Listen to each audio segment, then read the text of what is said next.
Real show, here we go. Real show, here we go. You know that it's gotta be that time, so this is what we chant. What keeps on getting them all amped in advance? Come on. You and I rocking out with Iron Man, F.E. You get the general's point of view on top of Roger's rants. We're never tapping out, we're putting the most minutes in. You already know what that's about, you know that winners win. Crush whatever's on task, check the podcast. It's the champ and the tramp, let the bomb blast.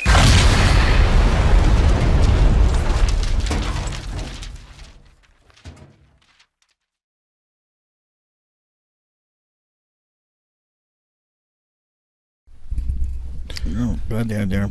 Good there, Raji. So we've got a good one for you guys today. We have singer, songwriter extraordinaire, all-around good time, Sasha Prendes. I now follow her on Instagram, so I can say that officially she is all-around a good time. You look like you're living your absolute best life over there. It's actually just got better, though. You have big things going on right now around the world. Not quite in the U.S., but coming very soon. You're releasing a brand new single. Can you tell us a little bit about it? Oh my God, yeah. Thank you so much, you guys. Thanks for having me. I'm like, we're so excited to hang out. Our new single coming out is called Shake This. And it's crazy kind of how it all came together. But Daryl over here is a musical genius and a director and has had so much experience doing everything in entertainment. And yeah, we both kind of were going through the same thing. And we were like, we gotta shake this negativity off. We gotta let go of these exes. We gotta let go of these crazy people blowing us up at 2 a.m. And then we just walk in the studio and he's like, I got a song. And so we kind of like made it up on the fly, which was really cool. So it's about like positivity and like letting go of anything negative and letting go of negative people. And it's like a fun, like groovy, funky song. It's kind of amazing how that just works out sometimes, right? Like real life, like what life imitates art, I guess, right? Like, well, I mean, I would imagine being, sorry to cut you off, but being a, you know, I mean, I'm not the creative type at all. I love music, though. Like, I really love music. Music's very big to me. He knows this. Like, you know, part of working out and just, you know, in the car, like, I'm always in the shower. Like, music's on in our house all the time. But I cannot play a lick of nothing, you know, or sing nothing, anything. But, you know, I'm sure the creative, like I was wondering when you were talking upstairs, you said, you know, you're in the mirror and you're like, I gotta shake this. You're like, oh, that's the song. Like, I wonder, is that how the process works, or is it different all the time? It's different depending on what's happening, but you draw on your creative spirit and activity. All right, I mean, you draw on things that affect you and affect your life and affect the lives of others. You don't want to do it in an exploitive way, but it's just that's probably the most in your head, but it comes from your heart. Right, it's most organic, right? Yeah, no names. No names. I'll put open on blast. Speaking of that, that for me would be a terrifying part of dating a singer. Is that if it doesn't work out, you're probably going to end up in a song at some point, you know? Isn't that like Taylor Swift, right? No, they say all her songs are about some dude that did her dirty? No, they're all of my exes should be scared. 100%. Yeah, y'all know exactly. She's coming for you, fellas. In English and in Spanish. So ya tu sabes. You thought you were safe out there in Kansas? You ain't safe. No, She's coming. All the in different area codes because they're all. I guess as long as you leave the name out, right? Like, you're good. Right? You think there's some? Do you think there's like two guys like that was about me, and another guy somewhere else is like, no, that was definitely about me? Oh, I'm sure they're like, oh man, is that one about me? Is that me? When this song drops, a few of them are going to be like, oh. Well, speaking of it, can we hear it? Absolutely. Let's hear it. Our listeners will love it.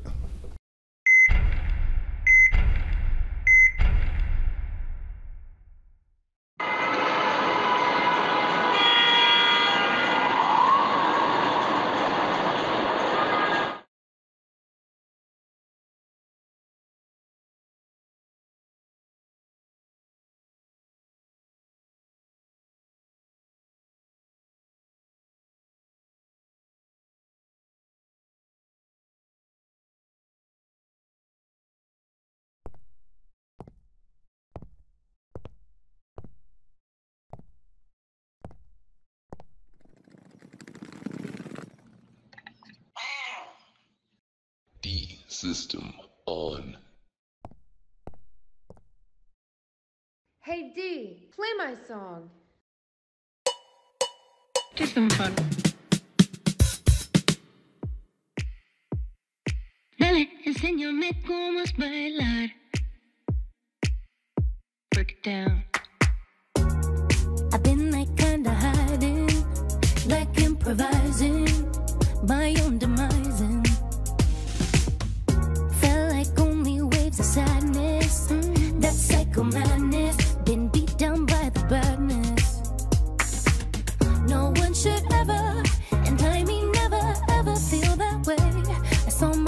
falter, which I had to alter.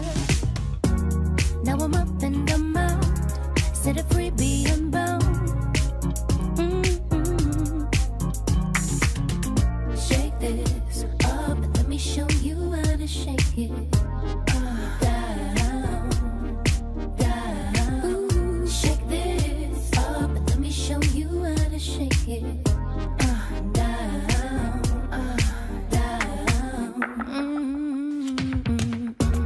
Time to throw away the compromising. Look in the mirror and stop the lies, and it's the reflection you've been despising. Flatlands to Outback, girl, be riding. Ooh, drop the top and let my hair blow.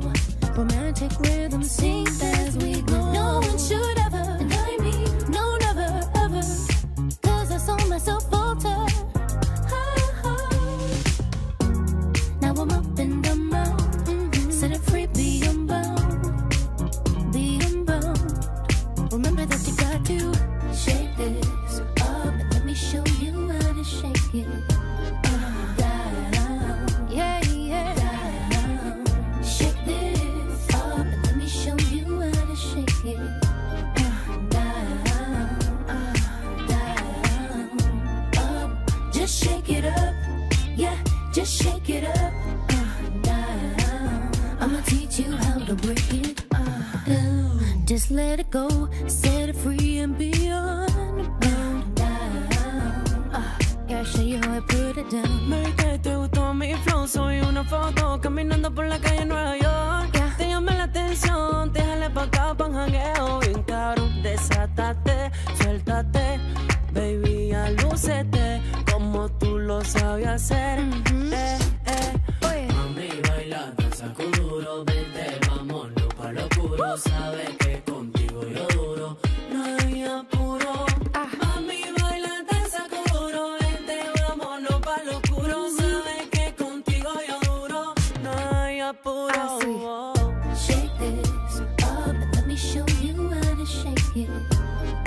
Down, dale, enséñame cómo es bailar. Shake this up, let me show you how I shake it. Down, ooh, don't let me up, just shake it up.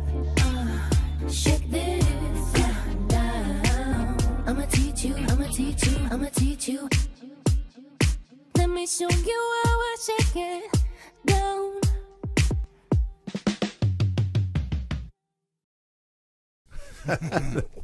That's your cat? That was dope. That's catchy. That's super catchy. I like it. When I tell you, Thank you. That was thank amazing. you. Amazing. Yeah, that was great. Now you'll see the end, right, of all of the. Those are all like the outtakes. That's what I was wondering. I think the you green left, screen, you right? left one outtake in there, I saw. Yeah, that was natural. I was like, oh my god.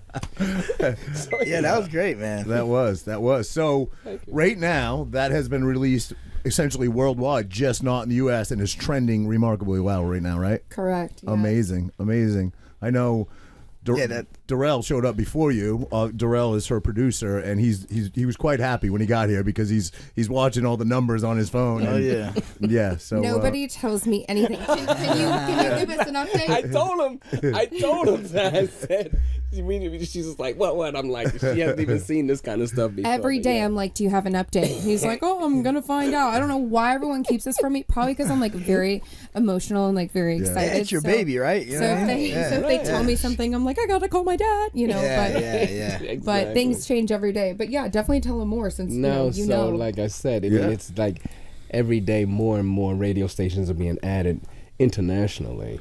And that was one of the charts that I showed you, where she's 35. Another digital indie worldwide radio chart was released, and she's now at 31 on that chart. So we'll hit the U.S. chart. See, that's why, because it's just like if I put all of that stuff in her head, it would be like, because it's too much for my head actually. So, and I know I have to keep focused on, let's push this, let's push this. But once the U.S. release happens, then we're looking for the U.S. charts like Billboard and things like that.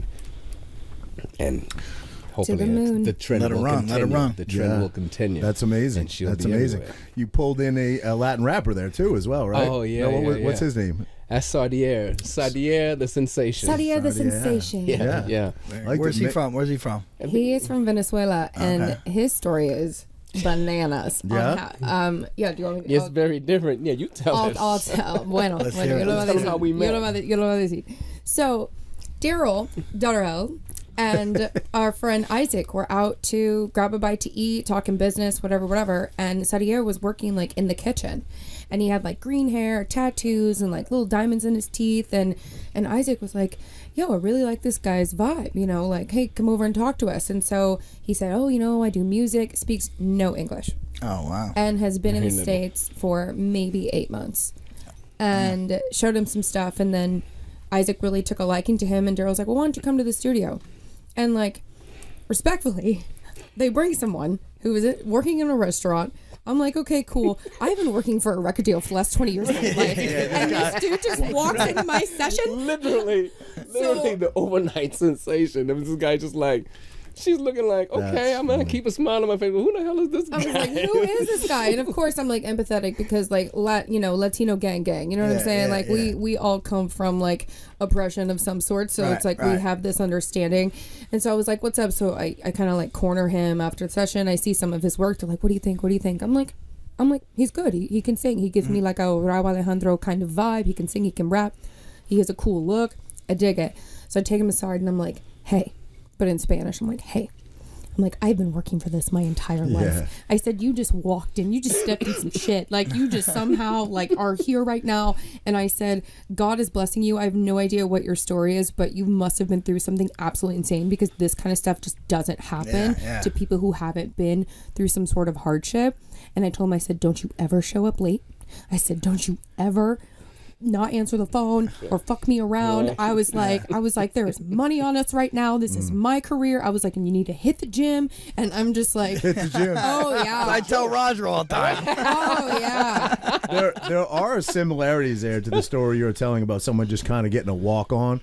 In Frankie's industry as well. I mean, he fought for 16 years in the UFC, and there are some guys that literally, we just had one of them on, Mickey Gall, who we love, great friend of the show. We love Mickey, but he literally fought in a regional tournament, one fight, said the right shit in front of the right people, and boom, gets a UFC spot. His second pro fight ever. Yeah. And we're not hating on because we love Mick, but I'm sure I should say I'm not hating on. I'm not a fighter. I know you don't because you love him as well. But does it ever bother you when young up and comers just get that shot so early where you worked hard for it, Nah, man, I'm always looking throughout the next generation, always want to see the next people do well, especially a Jersey guy, You don't get pissed if they get there based on personality? I'm not like that. I think if they got there for some reason. Like CM Punk, how'd he get there? He's never fought a day in his life, but he made such a big name for himself that people cared to see him fight. So to me, hey, you did something to get there. Sasha, I feel the same vibe from you, right? You're happy for him, but you also sort of take that motherly role, like, I've been here, I've done this, don't fuck up, motherfucker. Right. Don't mess it up. Don't mess it up. You'd be shocked with how many artists and people who have opportunities. We actually had someone else who was working on the project, and basically he just completely flaked out, and I had to re-record all of his parts, make them all my own, rewrite shit, do it in Spanish, and I mean, which is great. Obviously, like, I love the studio, I love collaborating with D, it's dope, but like, I was really upset that I was like, wow, we have to spend another several $1,000s to go back to the studio and record the things. Has it ever come out better though? Absolutely. Absolutely. Sometimes it happens for a reason. It was meant to be. Right, blessing in disguise. It was meant to be. It's just that flakiness, right? And everyone's always like, I'm an artist or whatever. And it's like, no, this is also a business. And even though I'm not like fully business minded, and I'm definitely more of a creative, and there's a reason why they don't tell me everything, which is fine because I'm very emotional and passionate. But I do understand business enough to say, hey, you just got to show up. You got to be on time. You got to do your shit. You got to work out. Your body is the most important part as a singer and as an artist. I'm not doing choreography and I'm covered in bruises. I'm like rolling on the floor. I'm like, oh God, but that's just part of the sacrifice. It's like any endeavor you take and you want to be successful at it, you gotta be on time. You gotta put the work in. You gotta sacrifice. You have to have discipline. All these things, Yeah, these people that are, I bet, in your industry that are flaky. That's just like like for me, I almost, if I know you don't work hard, I have a hard time liking you outside the gym. You know what I mean? I can't help it. I don't mean to, because they're nice people, but something about that, I'm sure, I would imagine, could go that way with you guys. Absolutely.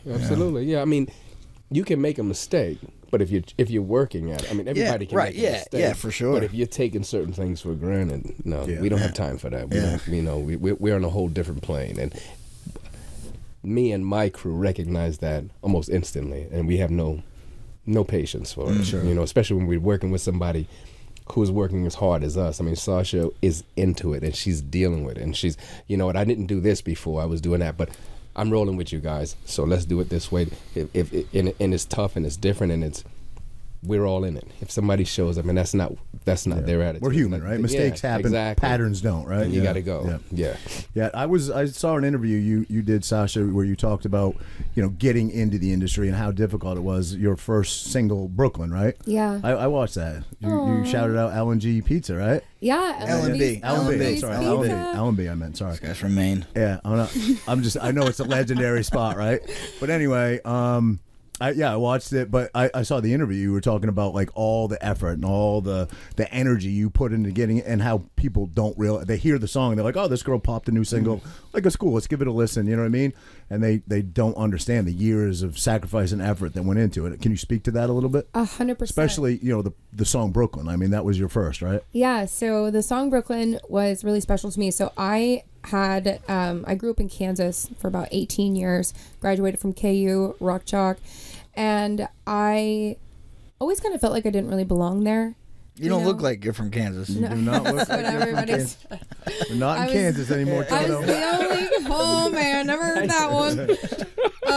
How does that, not to back you up, but how does that happen? I mean, your parents immigrated from Cuba, right? Yes. To Jersey. Yes. And then how do you end up in Kansas? They became cattle farmers? Like what happened there? I mean, shit, that would have been cool, but no, my dad worked for this big computer company called Ericsson, and at the time they were like relocating people, and they were kind of like offering this like dope package, and my parents were like, cool, and it was either that or Miami, and my parents like, we are not moving Sasha to Miami. Like we ain't doing that. We just left Cuba, we're not going to Miami. Yeah, they were like, no, also too, like it's a very different upbringing. So they were like, sweet, let's, be a little more wholesome. And I had a bajillion friends. I had the most beautiful childhood, pool at the end of the street. We didn't have to lock our doors. I'm running around barefoot. Like it was really nice. Everyone graduated from high school. We had great public schools. It was really like worked out. It was really nice. But then of course I was like, I want to be a singer. I want to be a pop star. And like I graduated college and gave my mom the degree and was like, here you go. I did what you wanted me to do. And now I'm going to figure it out.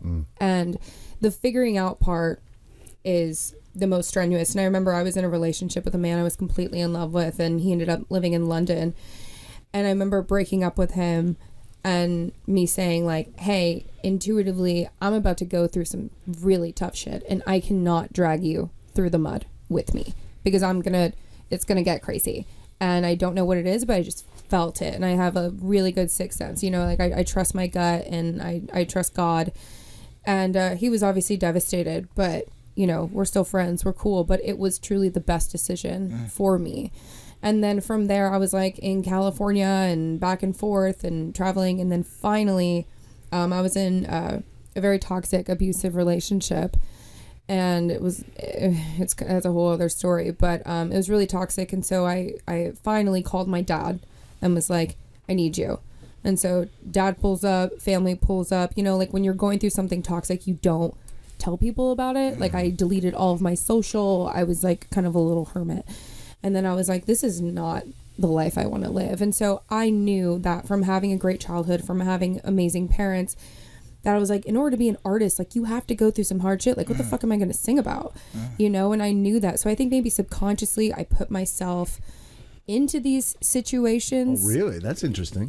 Like I think I kind of like, I definitely attracted them, right? Law of attraction. Like I put myself into it. And so July 1st, I'm going to be celebrating 7 years moving to New York. And it was one of those, like, packed up my bag, packed up the cat. Dad came and got me, and I never looked back, from that situation. So it was nice to come back to Jersey and be with the other half of my family. And then New York is the vibe. I'll get into Brooklyn, but that's a little bit of the... taste of the 7 years.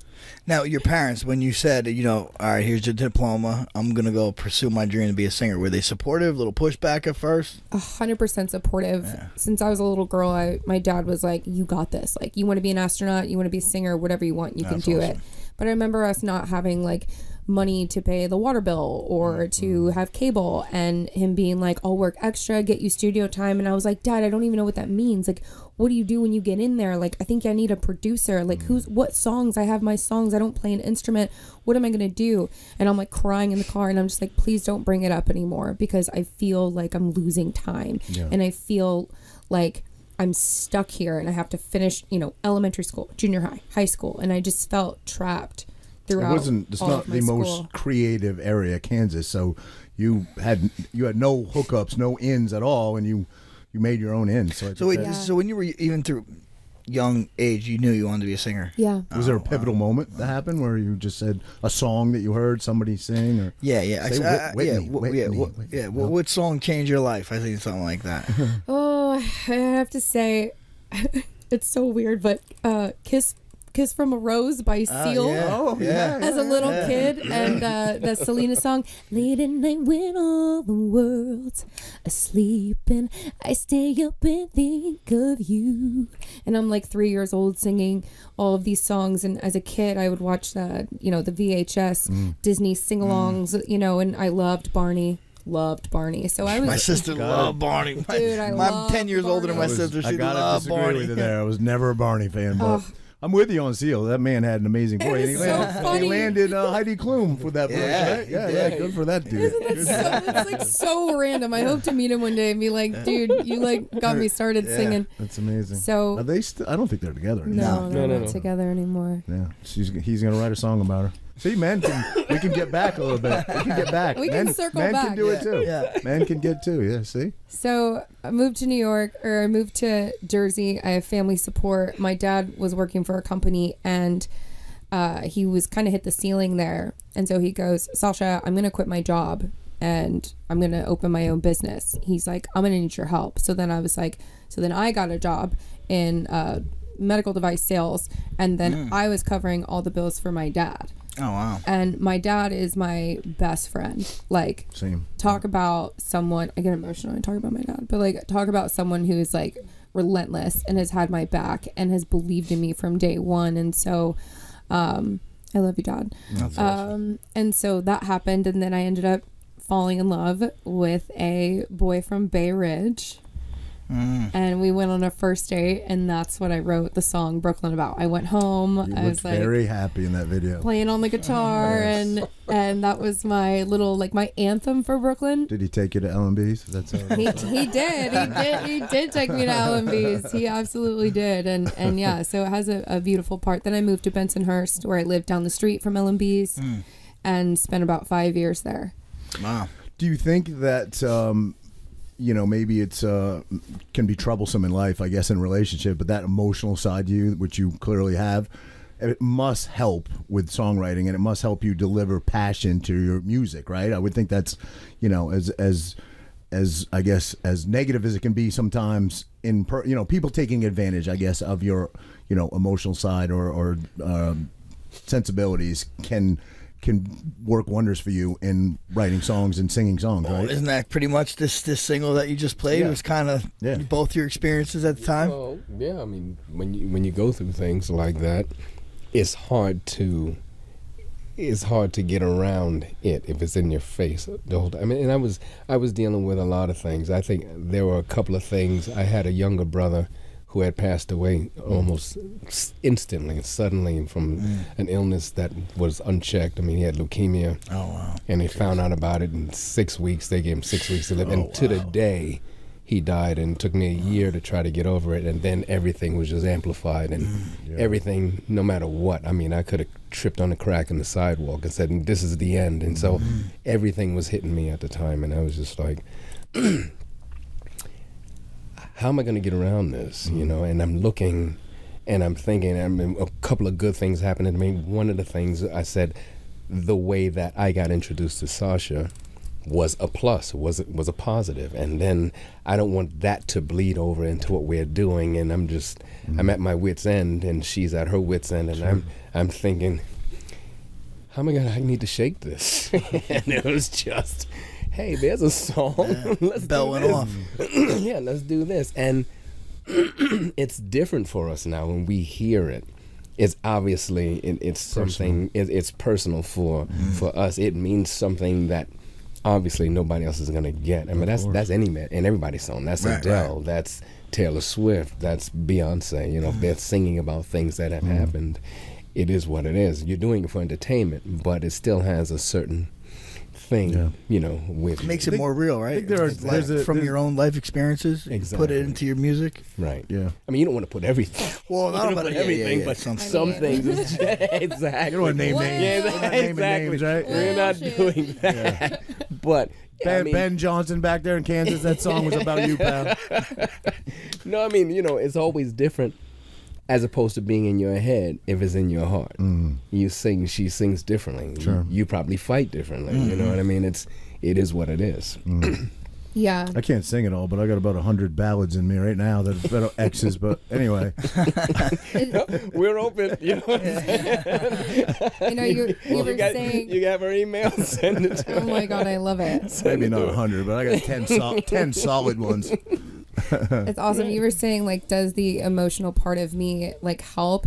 So I saw this meme the other day that was like, okay, let me just be dramatic and then I'll get over it. And it's kind of like, you know, also with friendships and like my dad specifically, if I call him and I'm like, Dad, and he's like, I can't understand you. You need to stop crying. And I'm like, Dad, I'm an artist and this is what makes me great. I need to let it out. You know, you're the only one I can talk to. And then he, like, you know, comes back because it's like yin and yang, right? Like, you need to be logical about things, but then there's a reason why as a woman, like, we have emotions, and if something really doesn't sit right with me and I'm emotional about it, like, that needs to be addressed. That should be looked at. That should be analyzed from a logical perspective and say, hey, why did this make me feel that way? Because when you erase all of your emotions or you block them out, like, you lack connection with other people, you lack acknowledging certain things that need to be improved or acknowledging good moments in life by just, you know, cutting that off. So I don't know where I would be without music. I don't know where you would be without music.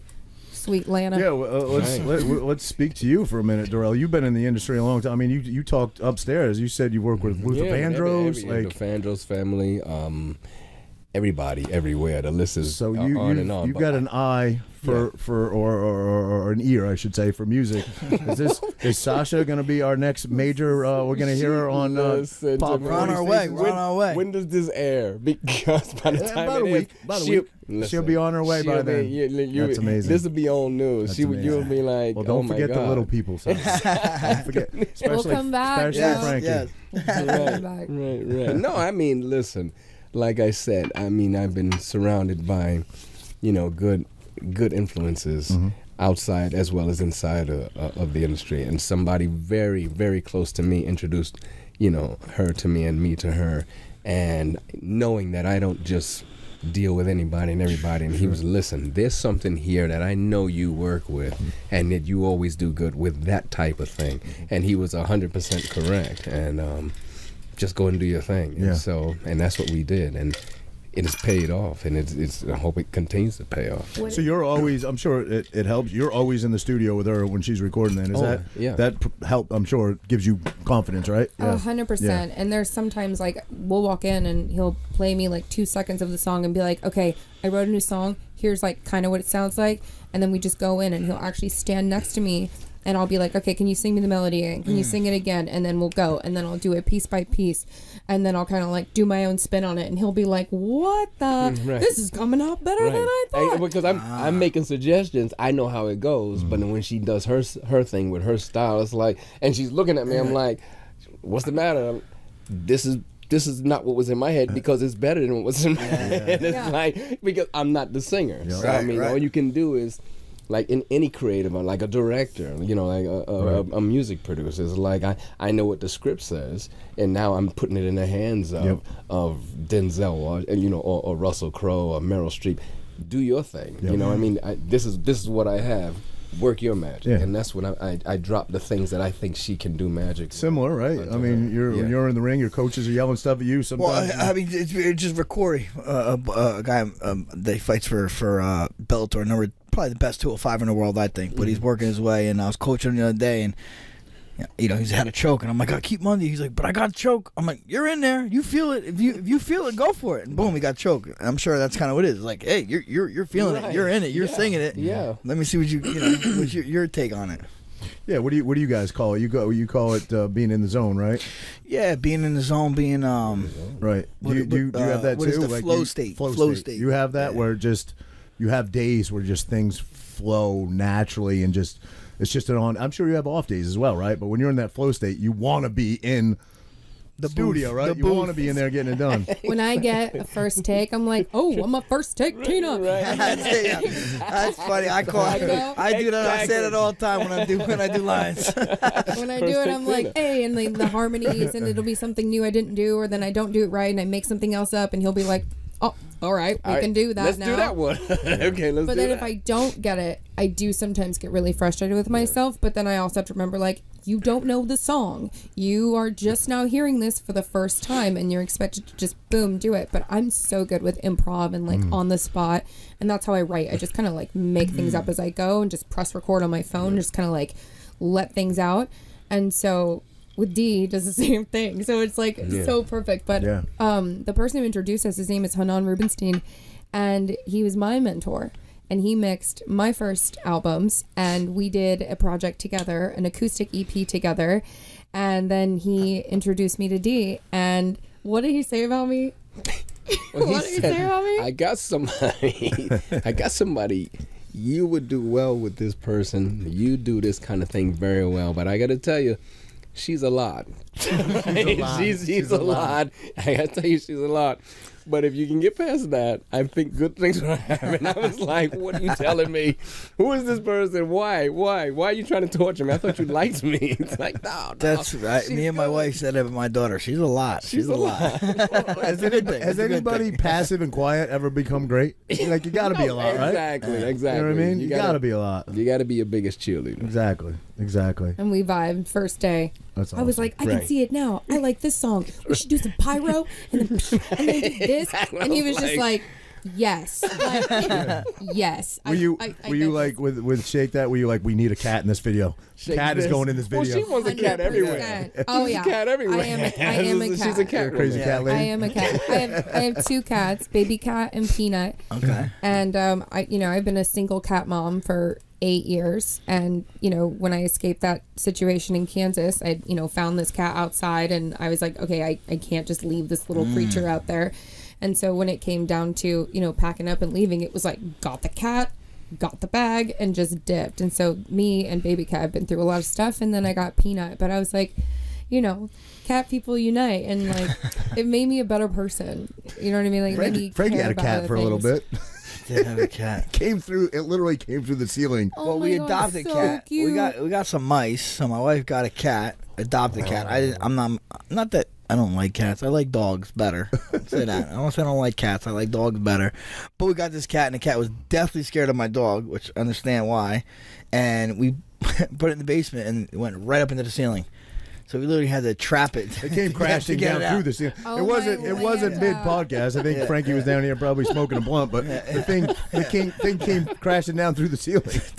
Yeah. Cat was stoned. He was like, where am I going? Right. Contact eye. Yeah. But yeah, I have cats, and like that's something too that like another platform I'd like to stand for is just like to rescue animals, dogs, cats, like any animal that is being, abused, neglected on the streets. Like I don't think it's cool to have cats in the streets of New York. Like it's just terrifying, and it's toxic, and you can't save everyone, but that's something I want to do in the future. And then like they're a huge part of my life, and Daryl's like, let's just put a giant cat at the end of the video. And I was like, I'm in. So I'm on the green screen. I'm like rolling around on the floor, throwing myself around. Don't know what's happening. So he's just like, pretend a tiger is coming for you. It felt like I was in that old school shoot that's like, give me tiger, give me this. And they do that like in the movies. Yeah. And I don't know. I love it. This guy actually was in a commercial with a tiger, a live tiger. Yo, literally, literally. That is awesome. Yeah. Well, I mean, I choked out the tiger, but it was a fake tiger that I choked out. But on set, I was about to say. on set, there was actually a real tiger on set. But I would not go near that thing. Right. You've choked out a few guys named Tiger too. Yeah. Wow. That's awesome. So you do have some experience in acting. You've done some commercials yourself. Yeah. Frankie and I got our feet wet, I guess, a little bit in a movie that's coming out. It's comes out in July, right? July 20th. Yeah, It's coming to Amazon. It's going to be on Amazon. We can say the name of it. It's called The Bastard Sons. Yeah. Kind of a modern gangster type flick. But Frankie actually has a pretty significant role in it. He's like one of the main guys. Yeah, one of the brothers. We've got one of the brothers. Film festival this weekend. So, yeah. Which festival? Lighthouse Festival. I think Lighthouse it's in LBI. Nice. Yeah. So. Oh my God, that's kind of so cool. Kind of cool. Yeah. You know, it was fun for a couple jabronis. It's kind of cool. Yeah. I love it. Yeah. No, I've done like teeth whitening commercials. I did notice that, and you're on your Instagram. You have great teeth. Thank you. Great teeth. Yeah. Invisalign. What's the other one? You know, the Hispanic money thing. Which Vamos Pay. I did Vamos Pay, which was a like credit Apple Pay card. kind of Yeah, kind of like this credit card commercial. I did the NHL New Amsterdam vodka commercial. Oh no, I have a buddy that works for who owns the New Amsterdam? It's that Wagon? I don't know. Anyway. It was also with Barstool, so like that was really cool. Yeah, so it was like Barstool, NHL, and Pink New Whitney Amsterdam. or something, right? Pink Whitney's the New Amsterdam or something like that. It was so fun, and I'm sitting there, and of course, green screen, another green screen. The camera's coming in. That's cool. It was really fun. So I've done a lot of cool stuff. Do you sing in these commercials at all ever? No, I haven't actually. Well, I did this teeth whitening infomercial, and they were like, "Hey, will you just sing?" So I just like made up on something on the spot, like snap. You had to like snap, click, and brush or something like that. So I was just like making things up. But that one airs at like 4:00 in the morning because it's a really long infomercial. So one day my uncle takes a picture. He gets up for work at 4, and he's like, "Is this you?" And the whole family's like cracking up, and I'm like, "Yeah." Cool. So it's fun. It's really ever fun. interest you to switch directions and get into acting, or music has always been your main focus? Music is number one. Always, yeah. But I have been acting as well, even like as a little kid, and I'd be in the school play and musicals and stuff like that. Never got like a lead role when I was. They kind of go hand in hand, though, right? I act in my own music videos, like putting on a show, telling a story. Yeah. I mean, you played multiple different characters in the one. Right. It reminded me when the dancers came out in the background. Remember Robert Palmer, Simply Irresistible? When I was a little kid, I thought I was like looking at those girls, like, oh my God, these girls are beautiful. Remember when the three people came out in the back, all in black? You thought Robert Palmer was going to come out? Yeah, I was like, this is like Simply Irresistible. That brought back some memories there, so thank you for that. Oh my God, that's so Roger's dating himself a little bit with that one. I'm a little bit of an old man, I am. Oh my Frankie's God. a total 5 years, what, 6 years? 6 years? 7. Is it 7 years younger than me? All right. Anyway. Well, with acting, singing, songwriting and all of that, I do have to bring it up. Was I used to be a fighter. Like I used to kick ass, and I think that a lot of things that I learned from that experience parlayed into your career. 100%. Yeah, because I mean, like we were talking before, like takes discipline, dedication, all that stuff. That gets ingrained at a young age. You said you were a black belt in Taekwondo, right? Yes. Yeah. So I started when I was 11. And I was at Gocho's Martial Arts in Missouri and Kansas. Mr. and Mrs. G. Mrs. G won a medal in the Olympics. Oh, wow. I forgot what year, but she is a savage. And they kicked my ass, for sure. But, right when you walk into class, it's like you take off your shoes, you have your uniform on, you bow, you go in there and you say the lines, about integrity, respect, discipline. We would meditate, we would do, visualization, and then we do a ton of exercises and whatnot. And then when I was 12, 13, I was asked to be on the elite team, which was like the Olympic sparring team. So I started competing in sport taekwondo. Yeah. Which was so fun. Tournaments. And tournaments. We would travel. And then Juan Moreno, who is a Taekwondo champion Olympian, he also invited me to be on Peak Performance. So then I was also on that team and would train with some incredibly savage people. So, I mean, we're talking up 4 a.m., drive to class, drive to practice, running miles in Missouri, which is like very, very hilly, dying. I'm 13 years old, 14 years old, you know. And I think one of the most important things, or one of the things that I was thinking about on the way here was that was such a critical age for me. It's one of the most insecure ages. It's one of the toughest times in school. You're really just trying to figure things out. You just want to make friends, and kids are mean. And I had fighting, you know, and I used to fight guys in class. Like, I was a savage. And I won, my last competition was at the AAU Nationals, and I won gold. Wow. After cutting like 15 pounds in 2 days. Damn. Which is awful, and we can jump into that. And, you know, I quit after that. Like, I left on top, and I felt really guilty for leaving, but I just was like, look, like, I want to be a pop star, and I can't break my face. True. But I would imagine that a lot of the just like you said, just the principles that you learned in Taekwondo, you applied it to what you do in singing. You know, I mean, like you said you got to be on time, you got to do this. Like, that's definitely from martial arts. Oh yeah, right? You know what I mean? 100%, and like not giving up either. And I used to be the crybaby of the team, is what they would say. Miss G would be like, "Who's the biggest crybaby on the team?" And they're like, "Sasha." And then a year later, they were like, "Who used to be the biggest crybaby on the team?" Sasha, but she's barely cried this year. And I was like, you're right. I guess that's good. I guess that's good. And my dad was my coach. My dad's a black belt. My mom. I was just gonna say, awesome. You sound like you had really like phenomenal parents, right? To like support you and push you in all these endeavors. You know, we both have amazing parents as well. So I think that's a key part of a crucial part of how you're going to turn out in life. You know what I mean? Do you train at all anymore? So, I mean, I work out now. I'm really into Pilates, but which couldn't be further from it. But I do love to train. I do love to kick the bag. I broke my leg as a kid, so I had to retrain the left side of my body. So I was actually like, I would fight ambidextrous. Like, I wasn't just strong on one side. Well, so that but we got a heavy bag right outside the door. If yeah, we can have some fun. I'm down. You're in the city. Hansel Gracie has a pretty good Muay Thai program. You probably love Muay Thai. You know, I haven't really gotten into that too much. You'd love it. You'd love it. I mean, with your background, you'd love Muay Thai. Okay. Yeah, I love to kick. I'm a little weaker for body strength, but I can, you know, I'm super flexible. Kick over around. Taekwondo is more kicking?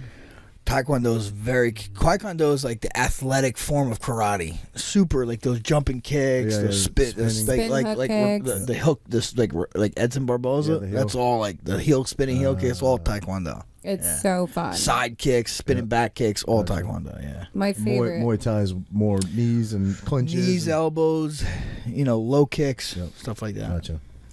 But no, Joe Rogan's a big Taekwondo guy. Oh, really? Yeah. I didn't know that.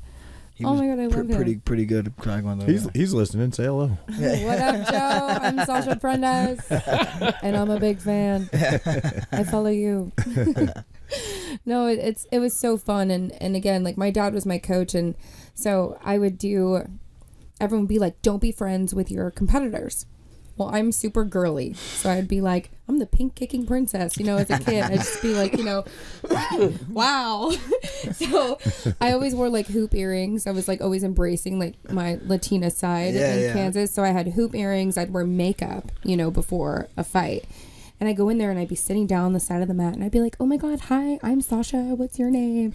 And become friends with them. And it kind of made it difficult for some of the girls to fight me because they'd be like, oh, they're my friend. And I'd be like, let's go, And one of my favorite moves was this move. They called it the Dragon Ball Z because the one punch you could do was like the cover punch, so you could kind of like hook the foot with your wrist when they come to kick you and then punch here and then you can turn them and then get like just a solid body shot on the Hogu. And I just did this one thing. I went boom and she fell on the ground and they gave me a point. And they were like, what was that? Dragon Ball Z. So that was super fun to fight and to have my dad. And sometimes he'd be like, no more of this, no more of that, do this. But, super coachable. And a lot of people have a hard time, I think, competing or doing things with their parents. Oh, yeah. But, I was like, Dad has to be there. But being coachable. Frankie just went through this with his son last weekend. Yeah, well, what happened? No, I'm just saying being coachable is for father and their children. It's hard to coach. You know, it's tough for the kid and for the parent. You know, but yeah. My father and I, he's my best friend, always has been. To this day, I call my dad for everything. We couldn't work together. We literally couldn't do a project together. We just butted heads so bad. And he'd walk away or I'd walk away. It was just he. I thought he was right. I was wrong. Of course he's right. I was a kid that thought I knew how to do it better than he did. And but we just could not do projects together. But always has been my best friend my entire life. I love that. Yeah. And but being coachable, I'm sure, helps with, you know, working with, you know, other artists and other producers and, you know, songwriters. Well, see, that's the thing. 100%. That's the thing. We seem to have absolutely no problem. But she'll tell you, everybody who, from the person who introduced us to all your family members, are like, I can't believe she's not pushing back against you. It's like, what the hell is that? Well, they haven't seen our WhatsApp chat. Exactly. Everybody was like, oh my God, this is so great. She's not like everything's fine. It's like, my God. She told us she doesn't want to do this. She won't do that. But you guys are just going in. This is great. Everybody was like, man, she's going to get it. And then everybody from Luke, your father, everybody. This is news to me. Exactly. Everybody said she's watched. Well, you're gonna suggest this thing, and she's gonna want to do that. And Wow. And no, never happened. And it's been all good. Yeah, it's been really good. Obviously, there's a couple of things. What do you mean? What do you mean? This and that. The music video shoot. You know, it's in my head, and a couple of sketches here and there. But you know, to try to tell somebody. Now there's another you on the other side of it, and just rolling with, okay, fine, and say up, and she's like, okay, like this, no, like that, but that's really difficult to put what's in your head totally in somebody else's head when there's nothing there. Oh, with the green screen, all exactly, right, and now you see, you know, everything in the environment which wasn't there. We had to create that painstakingly, day after day, night after night, and to try to explain that to people, the dancers, you know, there's a person and it's her and she's going to be here. So when you come in, you look at her and they're just like, why am I looking this way? Why not? Just do what I'm saying. It's like, it's going to be fine. Trust the process. Exactly. Exactly. Trust process, but between us, we've been like that from the beginning. So I never. You sure those behind the scenes cameras in the studio aren't going to say differently, Daryl? If you look sure about that? If you look at that, you'll see us. I'm more frustrated with everybody else and not her. Oh my lady! Don't start. Don't say it. Don't say it. The people who should have gotten it and should have been able to understand. They were just like, huh? And Sasha's like, okay, shake this. I'll look at him and I'll be like, she could see on my face. Oh my God, I was growing hair. He has this passive aggressive laugh, and Naomi's like, the PSL, you're doing the PSL. He's like, oh yeah, keeping it together, Exactly. No, I actually breaking things in the bathroom. Oh my God. I used to.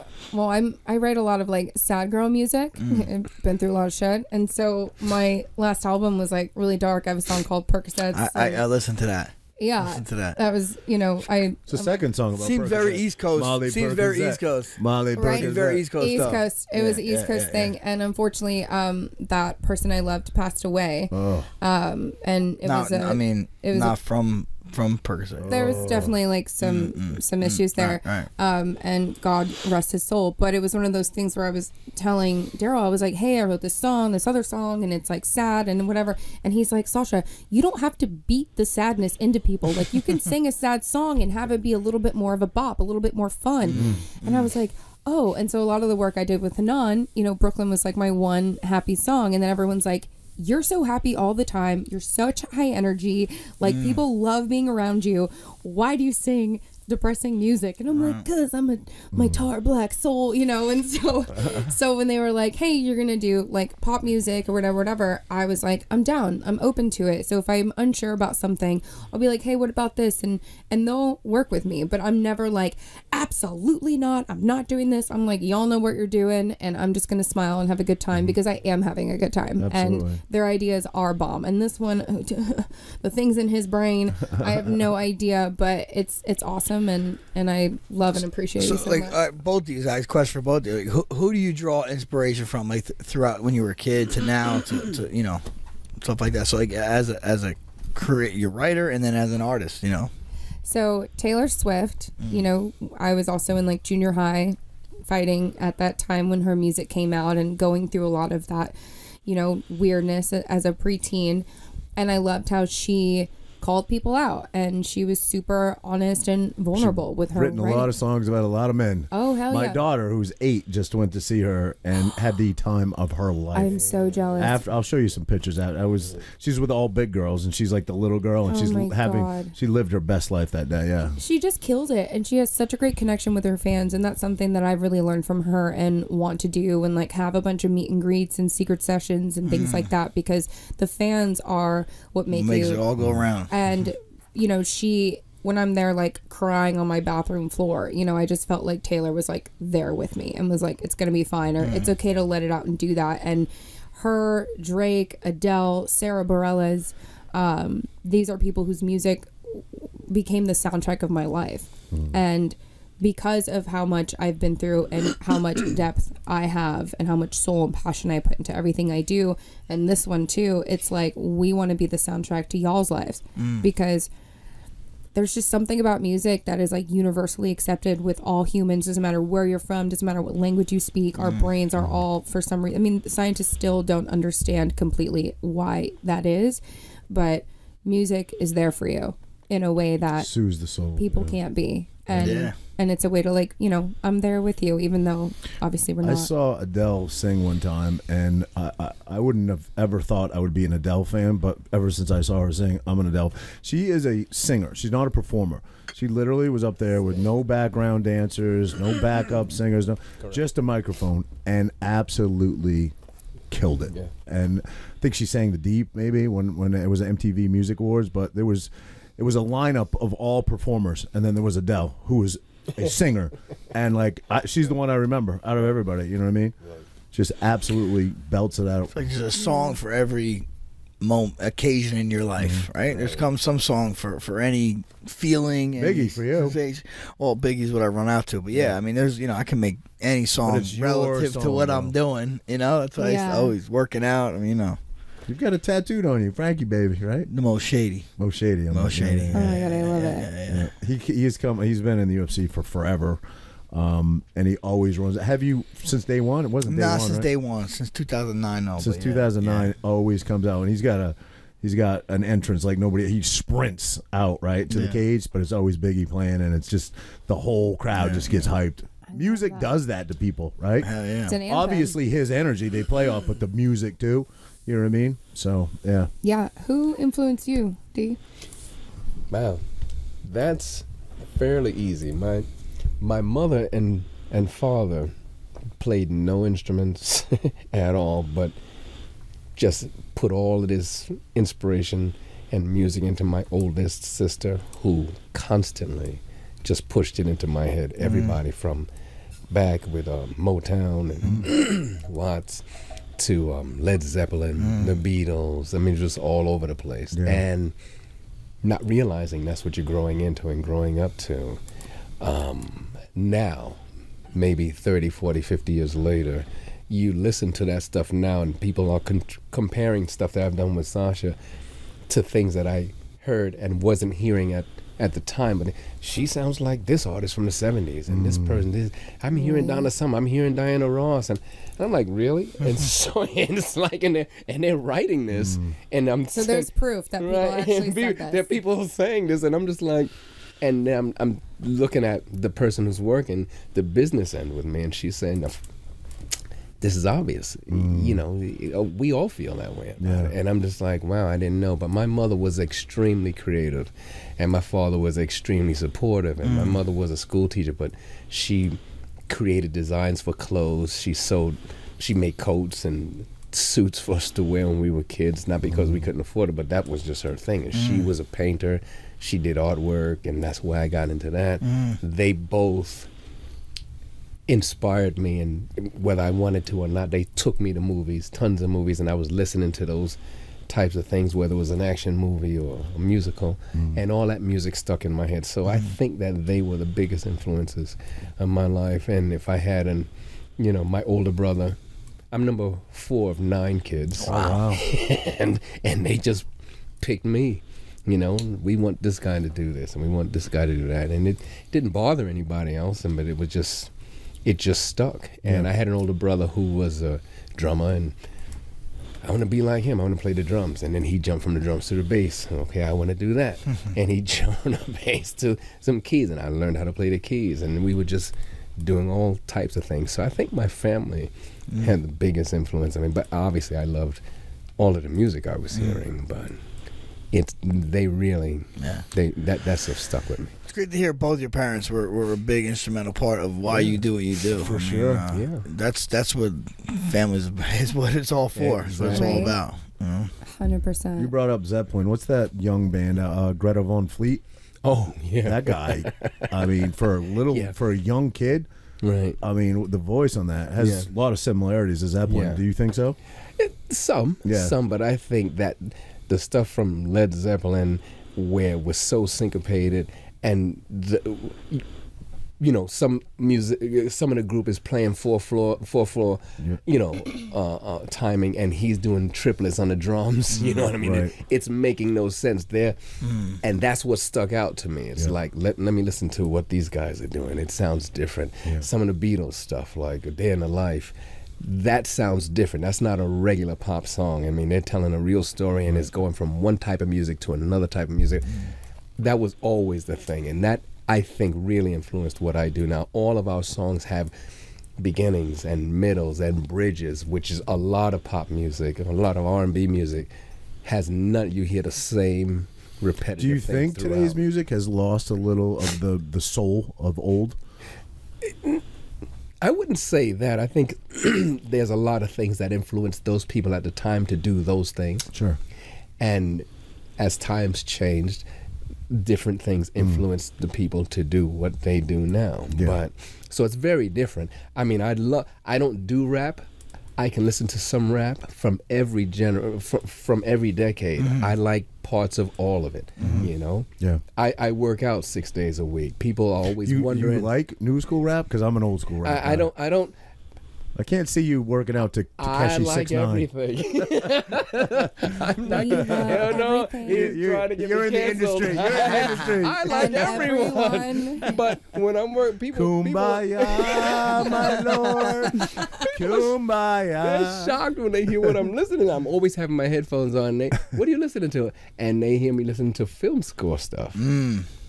Because it's different, so I can for working out. That's probably pretty good. That's very different because Hans now Zimmer. Hans Zimmer, Jerry Fielding, John Williams.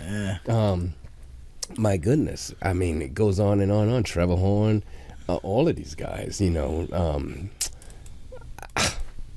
don't get me started. Don't get me started. I mean, and that's inspirational stuff. I mean, so you're just because you've been in the industry a long. You're just as excited about it today as you were when you were younger. People working with somebody like Sasha. My thing is, I work with people who are established, and they're doing their projects by the numbers. They're resting on their laurels. They owe somebody a record company, another record, another album project. When you work with somebody who's, I'm driven, I'm trying to get there, that inspires me, which can then turn into inspiration for her. And that's the exciting part about it. Can I do this again with somebody who hasn't been there yet and who really wants to get there? And if I'm acting like I need to get there too, now it's like, okay, let's do it together. Let's do it. Exactly. That's the exciting part to me. Now, Sasha starts dating someone new. Do you pull that guy aside and be like, "Listen, motherfucker, don't be up." late." Actually, no. You probably say "fuck up" because you know that's going to be the next big single. We got some good ammunition, bro. Some good ammunition. Be toxic, bro. Be toxic. We got another song. It happened the other day. I felt like I got ghosted, and I was like, wow, this is so disrespectful. And then I told D, I was like, hey, like, I did all this stuff. I thought, I was like keeping it cool, keeping my space. Like, I liked him. I wanted to just get to know him. And I was just like, yo, like, you're chasing 2s and 3s and then telling all your friends you're fucking me. Like, what's this about? And he's like, that's the next song. That's a song. So I'm just spitting fire on the regular. You're living life to get experiences. You do live a fun life. I follow you on Insta. I did a little scrolling. Where's that rooftop pool party? I want to go there. Oh my God! You have to come. You invite Frankie and I to the next one. You guys have to come. It's called Summer Club. It's like looked amazing. Right across the water. It's Queens, right? Yeah, it's in Queens at like the Ravel Hotel or something right there, and you can like see the whole city. Yo, that was lit. I got in the pool. Like so much. I never get in the water. I'm like, I'm in the water. It was such a good time. Maybe you can, let's do it. Let's get a table and let's get lit this summer. It's really pretty. It's like hot pink. It looks so much fun. There are a few events that are coming up. I can get this guy out about twice a summer. You guys have to come. Oh yeah, we'd love to. Oh my God, we're close. We're close. You have to come. Yeah. We're only an hour away, so yeah, we have a bunch of events coming up just from like the single release parties. Exactly. And do you love the city life? I mean, you live in the city now, right? I do love it. You love it. Yeah. The it goes first, hand in hand with the industry, right? 100%. Yeah. And like when I first, my very first time driving by myself, over the Verrazano Bridge, going to Brooklyn to just kind of like go out. I'd go by myself, and they'd be like, "Oh, who are you here with?" I'm like, "Oh, I'm waiting for my friends." Don't tell any man that you're by yourself at a club. You know what I'm saying? And so I would go and I would just make friends. Yep. And I loved it because I just finally felt like, oh my God, this city goes my speed. It goes my pace. Everywhere else was just too slow for me. Like, I love LA. I love Miami. I love all of these other places. They have pros and cons. And New York has its own cons as well. But the movement, the straightforwardness, the directness, it's made me a lot tougher. Like I said, I was the crybaby of my sparring teams. I was like, okay, I got my shit together, and Brooklyn definitely like whooped my ass in a great way. You alive if you let it. Yeah, it will. And Jersey a lot of people flake out. Oh my God, yeah. New Jersey too. New Jersey lifestyle, and like my dad living here for the last 30 years. It's just like.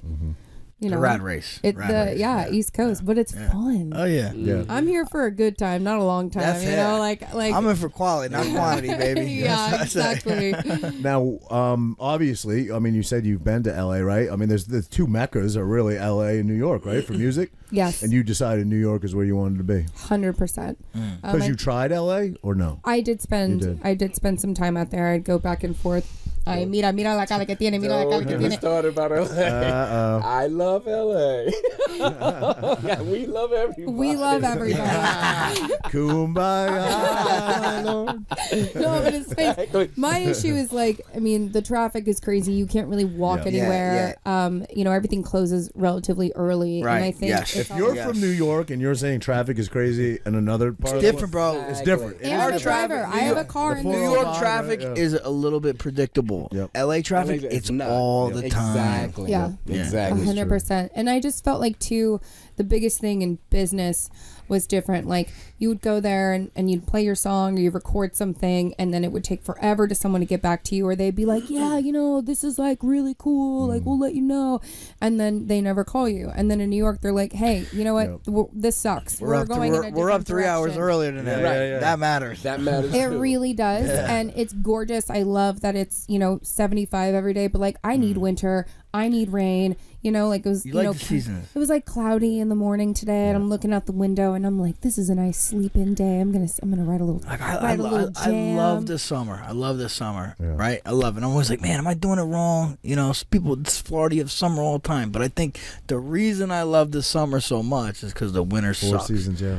I love the winter. It says summer sweetness is given to you by winter's bitterness. You know what I mean? Right? But the winter is lit here. The winter's great. The winter is lit in New York. Seasons, the 4 seasons. If you can experience the changes of seasons, it's really good.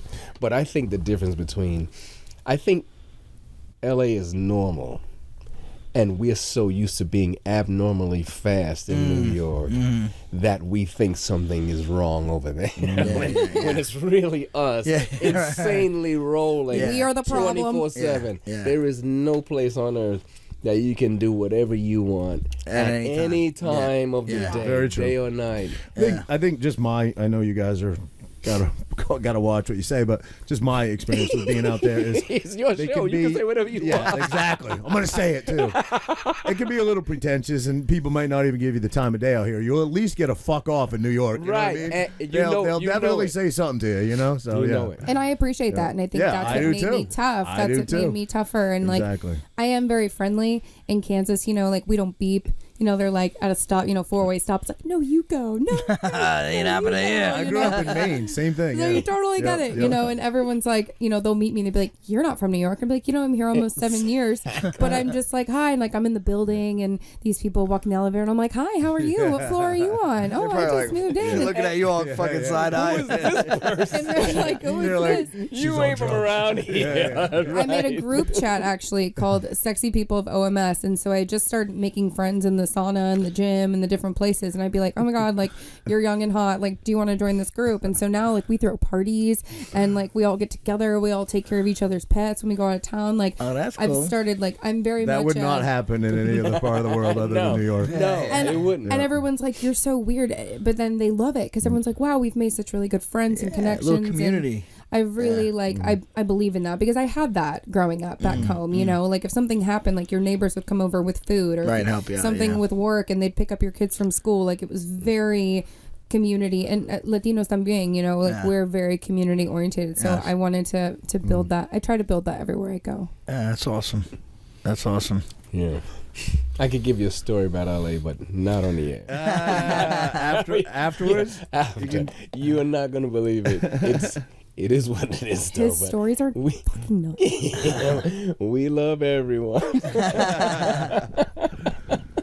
I don't know if you want to speak to it at all, Sasha, but I saw, again, in an interview you did, your parents had a crazy escape story from Cuba? Yes. So both of my parents are Cuban, and I'll start with my dad's side. So my dad's side, my grandma and like her father and her father and his father, we owned like the biggest coffee plantation on the island. Like you're talking like 20,000 acres, I think, like within the mountains of Cuba.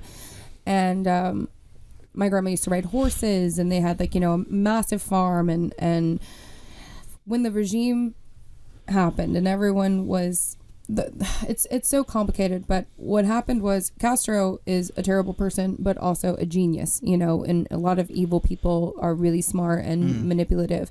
So what happened was everyone was kind of convinced that like they needed to overthrow the current government and that this next person was going to come in and we needed change. And they were like, we want, they were just promising like free everything and free this and free that. So they would go and start rioting and doing all types of stuff. So one of the first things that the government did was they came in and they changed the currency. So my great-great-grandfather or great-grandfather literally buried like, the Cuban peso like in jars in the ground. And then his brother traded it for gold and silver, which was the smart thing to do. But at the same time, my great-grandfather was like, old school. Like there was a different time. You're talking like the 20s, the 30s, the 40s, the 50s. And then, he would do this crazy thing where they would come in and they would take your son, and they would be like, if you want your son back, you need to tell us who's a part of the rebellion. And these people, like, they had no choice but to save their kids, so they would go and rat on their neighbors. And it was just like this super crazy toxic thing. And they bombed the farm. They bombed our farm. Wow. And they killed so many people. And then my grandfather's brother went to Madrid. And so my dad's like a peanut, it was 3 boys. It's my dad, and my dad's the oldest of 3.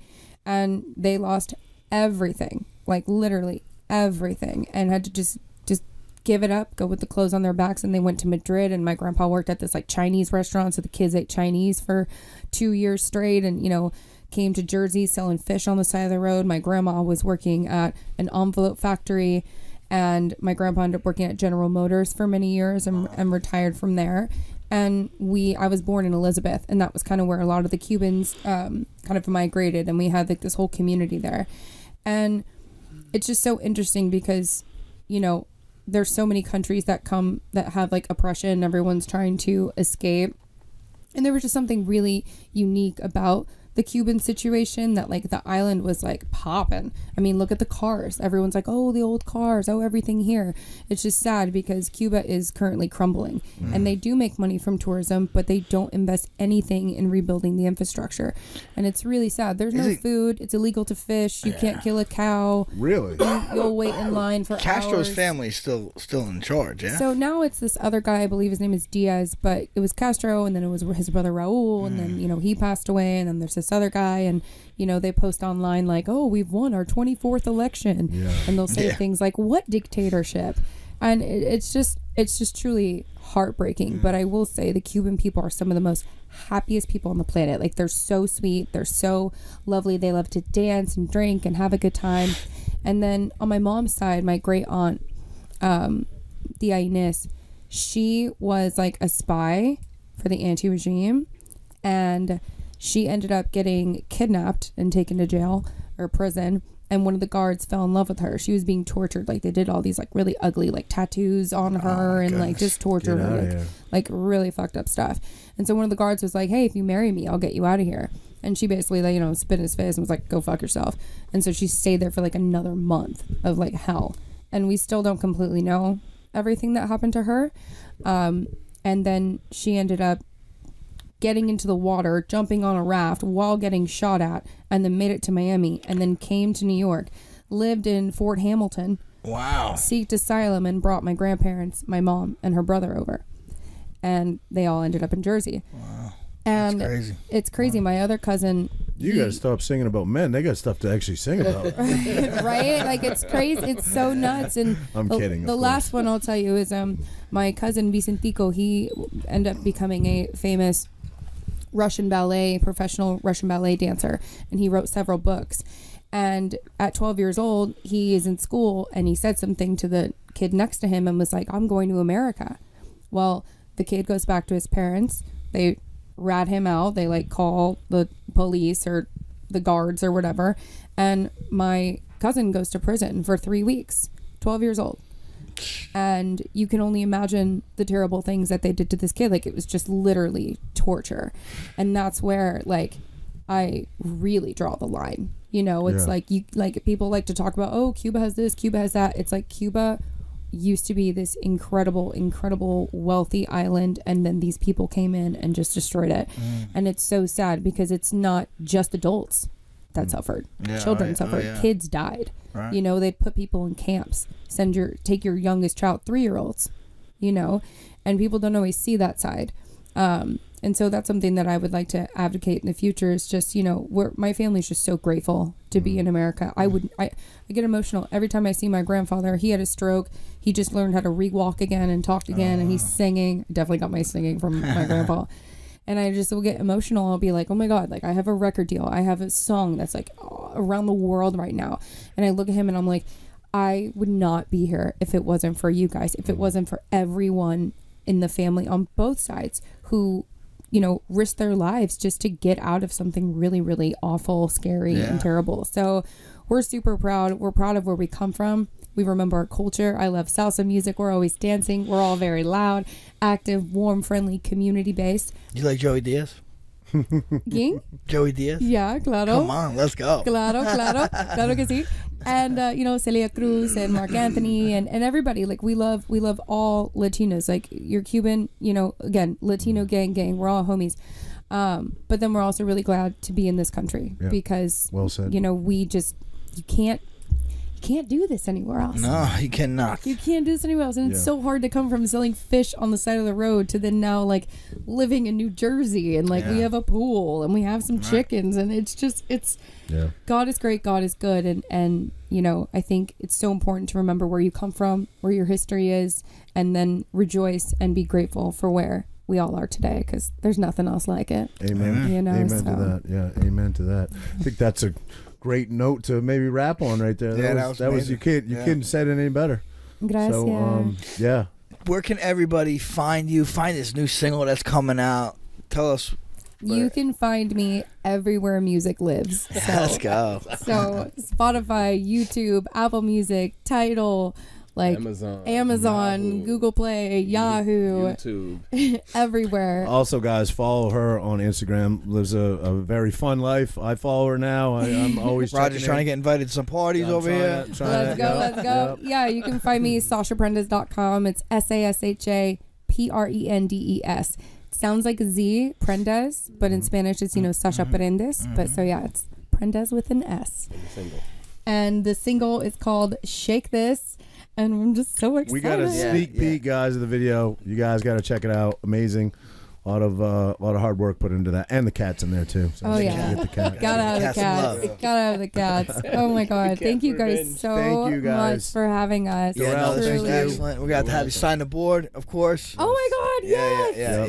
Yeah. Oh my god! Wouldn't be Jersey without a surfboard, right? Right. Jersey, sure. Dude, here we go. Find and follow us on YouTube, Rumble, Instagram, Apple Podcasts, Spotify, Google Podcasts, and most other podcast platforms. Let's go. Boom.